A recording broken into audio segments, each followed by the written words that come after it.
Polycystic ඕවරීස් එහෙම නැත්නම් PCOS අද මේ තරුණ කාන්තාවන්ට ඉතාමත් බහුලව තියෙන තත්වයක් හැමෝම වගේ කතා කරන තත්වයක් පොලිසිස්ටික් ඕවරීස් එහෙම නැත්නම් PCOS කියන තත්වය.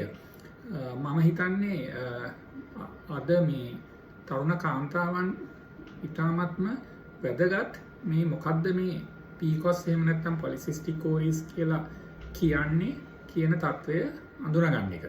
දැන් අපි දන්නවා සාමාන්‍ය කාන්තාවකගේ ඔසප් චක්‍රයේ හැම දවස් 28කට සැරයක් එක ඩිම්බයක් ඩිම්බ කෝෂයකින් පිට වෙනවා. මේ ඩිම්බ පිටවීම සාමාන්‍යයෙන් සිද්ධ වෙන්නේ 12-14 කියන දවස් අතර.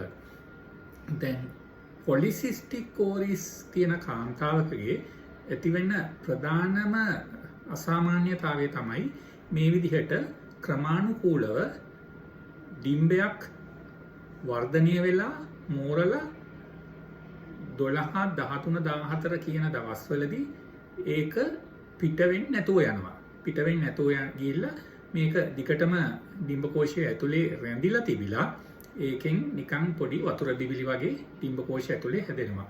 දැන් මේ ක්‍රියාවලිය නිසා ඔබගේ ශරීරයේ වෙන වෙනස්කම් ඇත්ත වශයෙන්ම සිද්ධ වෙන්නේ ශරීරයේ ඇතිවෙන හෝමෝනවල එන අසමතුලිතතාවය නිසා.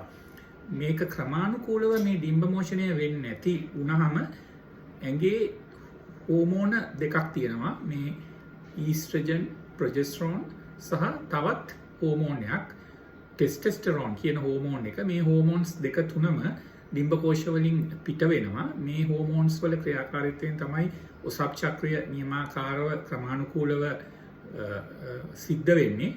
දැන් මේ ක්‍රියාවලියේ යම්කිසි අසාමාන්‍ය තත්ත්වයක් ඇති වෙනවා. ඒතකොට ඩිම්බ මෝචනය වෙන්නේ නැති නිසා සුද්ධ වීමක් හැදෙන්නේ නැහැ.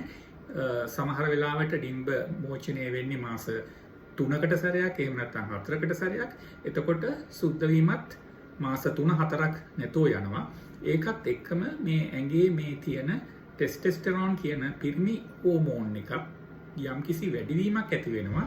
මේ වැඩිවීම නිසා ඇඟේ යම්කිසි සංකූලතා ඇති වෙනවා. සංකූලතා කියලා මම ප්‍රධාන වශයෙන්ම මේ අදහස් කරන්නේ මූණේ පිම්පල්ස් එනවා, මූණේ රෝම ගතිය වැඩි වෙනවා, ඇඟේ තරබාරු ගතියක් ඇති වෙනවා. ඉතින් මේ විදිහේ තත්ත්වයක් ඇතිවීම මේ පොලිසිස්ටික් ඕවරීස් තියෙන කාන්තාවන්ගේ බහුලව තියෙනවා.